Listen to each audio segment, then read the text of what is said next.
Are you stationed at JBLM and have family and friends that are coming into town and you have absolutely no idea what to do with them and they're begging to go to Seattle and you are going, I just moved here, I have no idea. Or you're even a novelist and you've been living here for a while and you still haven't yet to go to Seattle, or you have a trouble navigating it.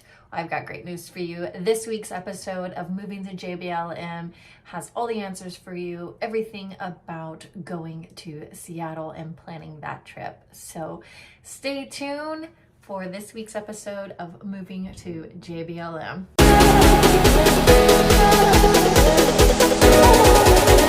Hey, before we get into this week's episode, I just want to remind you that I am your local real estate agent. I'm a veteran myself, and I specialize in people buying remote with their VA home loan or selling their home for the first time, those people who are leaving JBLM. So if you know anyone who is looking to buy, sell, or invest in the next 6 months with that VA home loan, send them over to me. And without further ado, this week's episode. Let's talk about Seattle. Let's talk about how to get to Seattle and what are my recommendations when it comes to that. First off, driving to Seattle is going from JBLM is going to take you about an hour. The traffic here from Tacoma to Seattle could be horrendous, especially around the Tacoma Dome area. Then you're going to get into Seattle and you're going to need to find parking.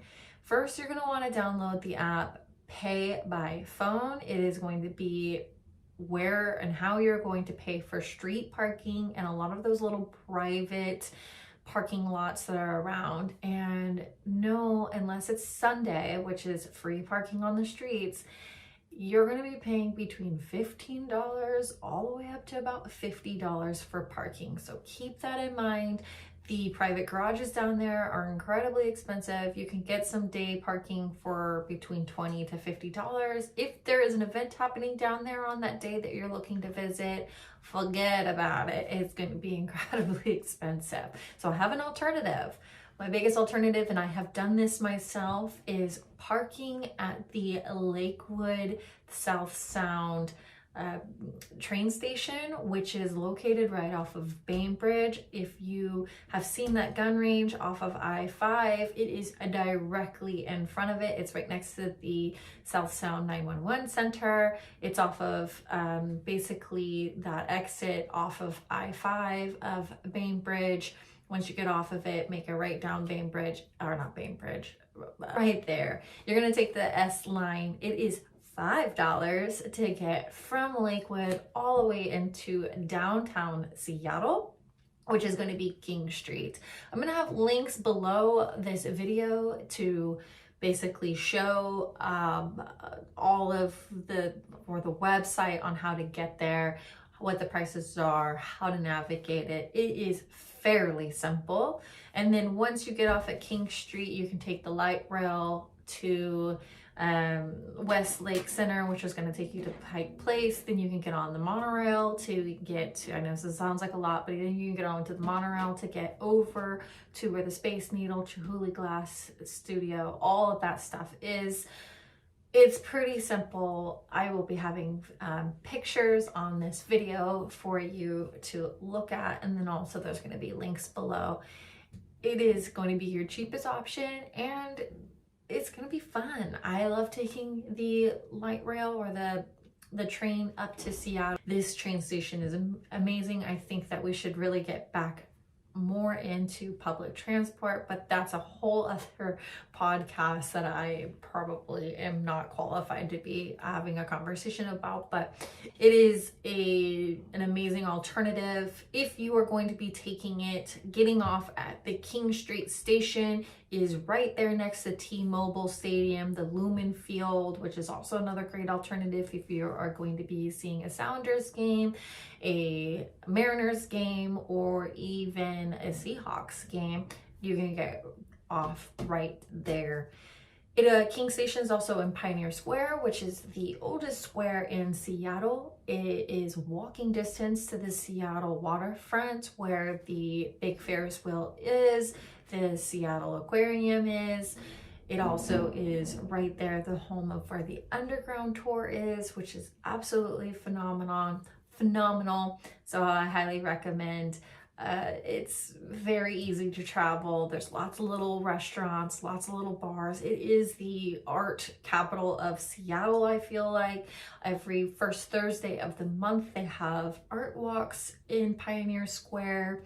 It's a great place to be. Highly recommend it. I, as a single female, have walked down there by myself and have felt safe walking in Pioneer Square area. Obviously, keep your head on a swivel if you are down there with a bunch of friends, especially if you've been drinking, especially if it's late at night.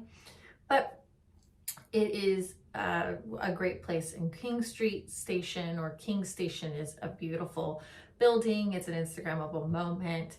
Highly recommend. One of the things that I had mentioned a little bit earlier was that underground tour. Let's talk about the underground tour. It is located in Pioneer Square. It's been running for a while, and it takes you, like it says, underneath Seattle's streets. After the Great Fire of 1889 fire, they basically buried the first floors of Pioneer Square, and the second floors became the first floors, and those first floors became basements, and a lot of them have become abandoned. The tour runs about every hour on the hour, between 10 in the morning to about 9:30 at night, but definitely check the website. Don't quote me on that. Holidays are going to be different. There's going to be closures for different certain circumstances. Definitely check it. But it is a phenomenal tour if you have people coming from out of town, or if you are looking for a new thing to do going up to Seattle. I 10 out of 10 recommend. It is a blast, and depending on who your tour guide is and depending on who the people are in your tour group, it can make it or break it. But it's a lot of information. If you're a history buff, lots of great information happens on there. And then also around Halloween time, they can make it a little spooky. So 10 out of 10 recommend. It costs between $17 and $20. And again, if you were to take that public transport to King Station, it's about a 3 to 5 minute walk from that station to where you meet up for the tour. Again, with the Waterfront, it is a blast. You can take the ferry from there to go to Bainbridge, Polsboat area, or even Bremerton, if that is something that you are looking to do. The ferry station's right there. The big wheel is there. You can do dinner reservations off of it. The website for that and the link is below to get more information on it. I have not personally done the big wheel, only because I am deathly afraid of heights, but I have had a lot of friends who have done it. They said it's a blast, and the big wheel is about $18. It's 53 meters tall, and it is located on Pier 57. The Seattle Aquarium is right there on the waterfront. That is a must-see, especially if you have children. And that's going to run between $23 and $30. And of course, everything else on the waterfront is free. There is the arcade that, obviously, you know how it is with arcades, you pay as you go. There's lots of fun restaurants down there. There's all the souvenir shops. It's a great place. Now, you can either walk from the Waterfront to Pikes Place. It's only a couple of blocks, or if you're wanting to take it back, the light rail, you can go from the King Station. It's a 3-minute walk to the light rail station in the International District, and you're going to want to get off at the Westlake Center to get to Pikes Place. I highly recommend, if you're going to be doing the walk of the entire waterfront, just do the extra blocks and walk to Pikes Place. You're going to be at the bottom to be able to walk up the stairs to the Post Alley, which is connected to Pikes Place. The Post Alley has that famous bubblegum wall, which is absolutely disgusting, but it is a phenomenal Instagrammable space. I'm posting pictures right next to it. You can see the disgustingness of it, but it is something to do. And then of course, Pikes Place is also another Instagrammable moment right there on that main street with the glowing sign. It's gorgeous at night. It's gorgeous during the day. It's gorgeous when it's gloomy. It's gorgeous when it's raining. It's a great place, and it is definitely one of those places that you must stop. You're going to see people throwing fish right there in that corner, right underneath the sign. The bouquets of flowers, you can get a gigantic, gorgeous in-season flowers for between $10 up to $30 for huge, gigantic bouquets. The original Starbucks is right there in Pikes Place. Well, it's not technically the original because the original one burnt down, but it is in the exact same spot. Prepare to stand in atrocious lines, but to get that picture in front of it, to get the original Starbucks merchandise that is only sold in that store. If you're a big Starbucks fan, you gotta go.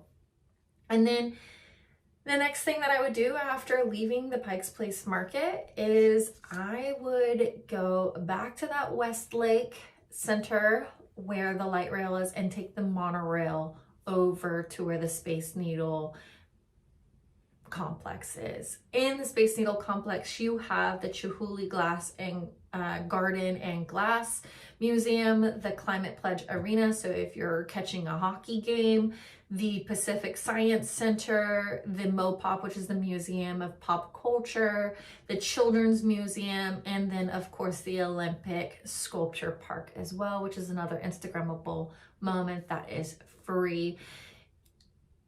I only suggest doing the monorail, and if you are even driving and you have parked close to where the Pikes Place Market is, I would still pop over and take the monorail. It's about $3. It is going to save you a 1.1 mile walk, which will take you about 27 minutes to do that walk, or you can take the scooters, but the monorail goes from there directly to where the Space Needle is. And at $3, you can't beat it.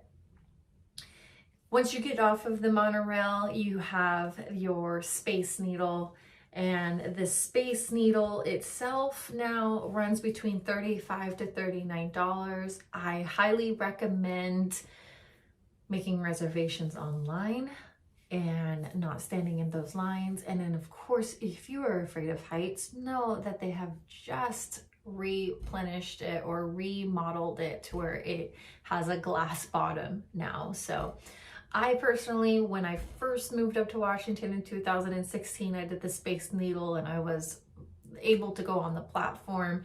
Now that they've redone it, when my girlfriends came into town in 2018, I was not able to go out on the platform. I just went to the bar and drank instead. And of course, you can go in the bottom part of the Space Needle to the gift shop. That is free to go look around and get souvenirs. And of course, all of the photos that you can do. You don't have to go all the way up to the observation deck to experience it. There's other ways, and those are free ways. And of course, taking famous photos with the Space Needle underneath you.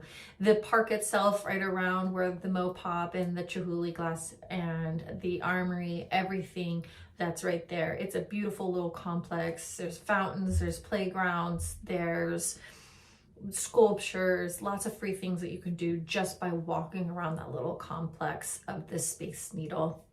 And speaking of the Chihuly Garden and Glass, I highly recommend for everyone to do that if you are going into Seattle to visit, if you are not going up to the Space Needle, or even if you are, to check out the Glass Museum. It is world famous. It's beautiful exhibits, tons of great picture opportunities inside there.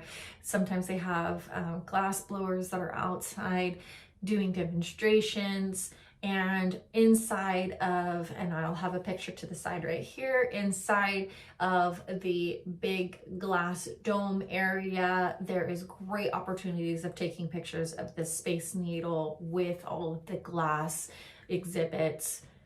10 out of 10 recommend. It was my favorite thing. It still is my favorite thing to do and take my friends and family to.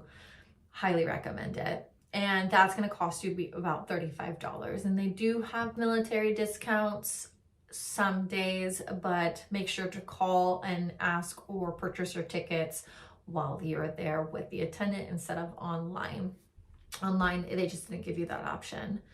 The Museum of Pop and Culture is really cool. It has a lot of interactive exhibits. It has sci-fi exhibits on gaming, lots of really fun things. They have a lot of fun events that happens there, so make sure to check out their website, which is again linked below in the show notes.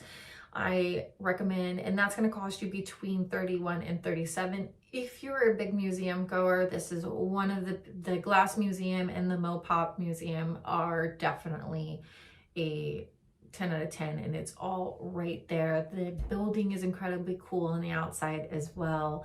You will not be disappointed. So being able to do all of those stops. And of course, if you have children under the age of 10, the Seattle Children's Museum is right there located on the basement level of the Armory building that is right next to the Space Needle. If you're walking around that area, you'll see it. And it has a lot of really fun exhibits for children, and it's really recommended for children under the age of 10. And you'll have to go on their website to check out prices on that.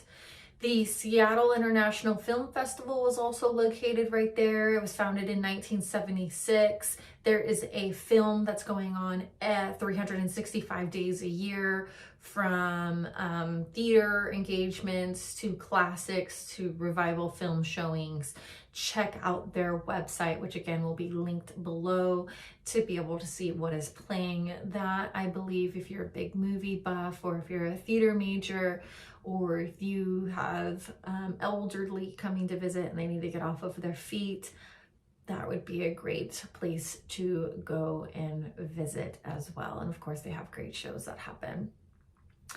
That is basically it. You're going to want to pop back on the monorail, get back to your transport, or go back home. That would be a great, phenomenal day. But here are some notable mentions that if you are in Seattle and you have a lot more time, or if you're doing multiple trips, here are a couple more things that you're going to want to plan for a Seattle trip. One of the things being is the hot tub boats.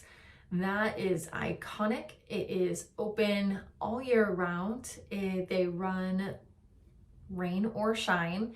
It is a blast. I have personally done it myself. It is for 2 hours. It is $400 up to 6 people.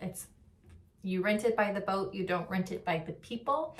You have a group of 6 people. Splitting that for the 2 hours really is not that bad, and it is located in the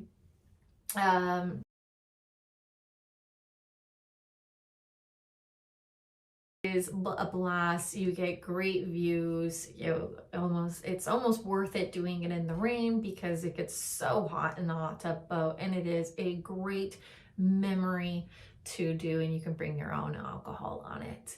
Another thing, which is the Woodland Park Zoo, which is great for if you have kiddos. The Discovery Park, which has trails and stunning views of the Puget Sound. That is something free to do when you're there. Another free thing, 2 more free things to do, and great Instagrammable moments. Cary Park, I have pictures right here next to us of what Perry Park. It is the most Instagrammable place. If you get there at sunset, it has phenomenal views. It has views of Mount Rainier on a clear day. It has the views of the Space Needle. It has views of MoPop and the arches from the Pacific Science Center. It is iconic. Anytime that you probably see pictures of Seattle is probably from Cary Park. So I recommend it. If you are at the Space Center or Space Needle area, you can take public transport. Again, I'm putting a picture right here to screenshot that map. of taking a bus up to it, or you can walk. It is only a mile away, or you can take the scooters. But public transport is great, or even driving. Just know that parking is, it is a neighborhood. Parking is a little tricky. You're probably still going to have to walk a great distance. So make sure you are wearing appropriate shoes, or bring a change of shoes if you are going to carry park. Another great place is the Glassworks Park. That is something you're going to want to drive over to. That is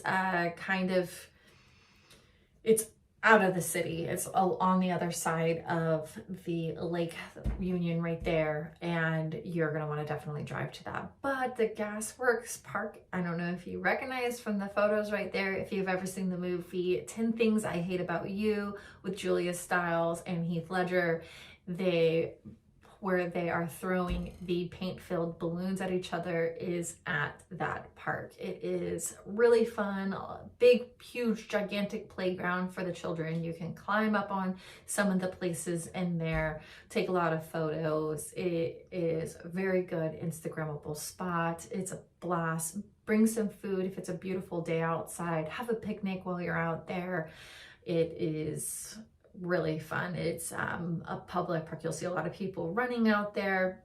And basically what it is, it's the old former Seattle Gas Light Company gasification plant. And it's right there on the shore of Lake Union. So you'll see all of the boats, and it's a great view of the Space Needle as well. So those are my recommendations. One last notable thing is the Starbucks Reserve. I highly recommend going there. I personally have not had a chance to go there yet myself. It is on my list of things to do. It is basically some of the flavors of coffee that you can't get in any Starbucks. They have it there. They have phenomenal cocktails that are coffee based that you can get at the Starbucks Reserve as well. Just know that any time of the day that you go to visit, there is going to be long lines to get inside, but it is free to get in. There is no tickets that you need to purchase, but of course there is lines, and you're probably going to be spending lots on those yummy, delicious cocktails. And again, if you have any recommendations about what to do while in Seattle, I would love to hear. This is a wonderful sharing platform. Show and tag below. Share this with other people, and I hope that you have a great day. And of course, if you know anyone that's looking to buy, sell, or invest in real estate in the next 6 months to a year, send them my way. I would love to help. And